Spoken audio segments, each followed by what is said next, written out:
തകർന്ന വിഷയത്തിൽ ഇടക്കാല റിപ്പോർട്ട് സമർപ്പിക്കാൻ ഹൈക്കോടതി നിർദ്ദേശം. ദേശീയപാത അതോറിറ്റിയോടാണ് റിപ്പോർട്ട് സമർപ്പിക്കാൻ ആവശ്യപ്പെട്ടിരിക്കുന്നത്. കൊച്ചിയിലെ റോഡുകളുമായി ബന്ധപ്പെട്ട് പരിഗണനയിലുള്ള ഹർജിയുമായി ബന്ധപ്പെട്ട വാദം കേൾക്കുന്നതിനിടെയാണ് ദേശീയപാതയുടെ വിഷയത്തിൽ കോടതി ഇടപെട്ടത്. ജസ്റ്റിസ് ദേവൻ രാമചന്ദ്രന്റെ ബെഞ്ചാണ് ദേശീയപാത അതോറിറ്റിയോട് വിശദീകരണം തേടിയത്.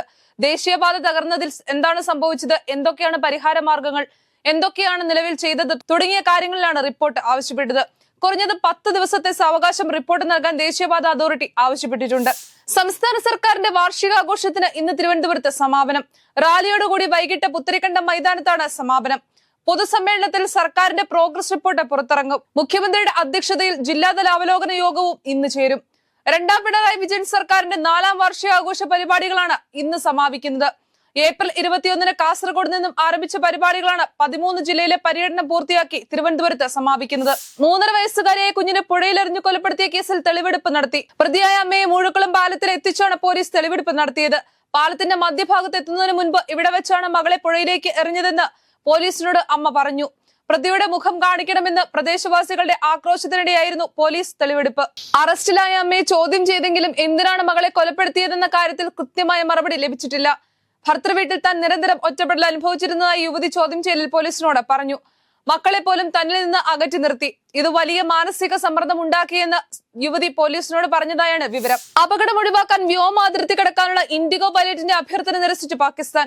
277 യാത്രക്കാരുമായി സഞ്ചരിച്ച വിമാനം ഒടുവിൽ സുരക്ഷിതമായി അടിയന്തര ലാൻഡിംഗ് നടത്തി. ബുധനാഴ്ച ഡൽഹിയിൽ നിന്നും ശ്രീനഗറിലേക്ക് പോയ ഇൻഡിഗോ വിമാനമാണ് ആകാശചുഴലിൽപ്പെട്ടത്. അപ്രതീക്ഷിതമായി ഉണ്ടായ കാറ്റും മഴയുമാണ് കാരണം. ആലിപ്പഴം വീഴ്ചയിൽ വിമാനത്തിന്റെ മുൻഭാഗത്തിന് കേടുപാടുകൾ സംഭവിച്ചിരുന്നു. അടുത്ത 2 ദിവസത്തിനുള്ളിൽ കേരളത്തിൽ കാലവർഷം എത്തിച്ചേരാൻ സാധ്യതയെന്ന് കേന്ദ്ര കാലാവസ്ഥാ വകുപ്പ്. അടുത്ത 7 ദിവസം പടിഞ്ഞാറൻ വടക്കു പടിഞ്ഞാറൻ കാറ്റ് കേരളത്തിന് മുകളിൽ ശക്തമാകാൻ സാധ്യതയുണ്ട്. മധ്യകിഴക്കൻ അറബിക്കടലിൽ വടക്കൻ കർണാടക ഗോവ തീരത്തിന് മുകളിലായി രൂപപ്പെട്ട ന്യൂനമർദ്ദം ശക്തി കൂടിയ ന്യൂനമർദ്ദമായി മാറി. തുടർന്ന് വടക്കോട്ട് നീങ്ങുന്ന ന്യൂനമർദ്ദം അടുത്ത 24 മണിക്കൂറിനുള്ളിൽ തീവ്ര ന്യൂനമർദ്ദമായി ശക്തി പ്രാപിക്കാൻ സാധ്യതയെന്നും കേന്ദ്ര കാലാവസ്ഥാ വകുപ്പ് അറിയിച്ചു. SFIO റിപ്പോർട്ടിന്മേൽ തുടർ നടപടികൾ സ്വീകരിക്കുന്നതിന് ഏർപ്പെടുത്തിയിരുന്ന വിലക്ക് 4 മാസത്തേക്ക് ഹൈക്കോടതി നീട്ടി. എറണാകുളം അഡീഷണൽ സെഷൻസ് കോടതിയിലെ തുടർ നടപടികൾക്കുള്ള വിലക്കാണ് ഹൈക്കോടതി 4 മാസത്തേക്ക് കൂടി തടഞ്ഞത്. CMRL നൽകിയ ഹർജിയിലാണ് ജസ്റ്റിസ് PV കുഞ്ഞികൃഷ്ണൻ അധ്യക്ഷനായ സിംഗിൾ ബെഞ്ചിന്റെ നടപടി. ഹാർവാർഡ് സർവകലാശാലയിൽ വിദേശ വിദ്യാർത്ഥികളുടെ പ്രവേശനത്തിന് വിലക്ക് ഏർപ്പെടുത്തി ട്രംപ് ഭരണകൂടം. അന്താരാഷ്ട്ര വിദ്യാർത്ഥികളോട് മറ്റു സ്ഥാപനങ്ങളിലേക്ക് മാറാനാണ് ആവശ്യപ്പെട്ടിരിക്കുന്നത്.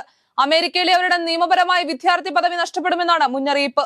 അക്രമവും ജൂതവിരുദ്ധതയും പ്രോത്സാഹിപ്പിക്കുന്നുവെന്നും ചൈനീസ് കമ്മ്യൂണിസ്റ്റ് പാർട്ടിയുമായി സഹകരിക്കുന്നുവെന്നുമുള്ള ആരോപണങ്ങൾ US ഹോംലാൻഡ് സെക്യൂരിറ്റി ഹാർവാർഡിനെതിരെ ഉന്നയിക്കുന്ന ആരോപണങ്ങൾ.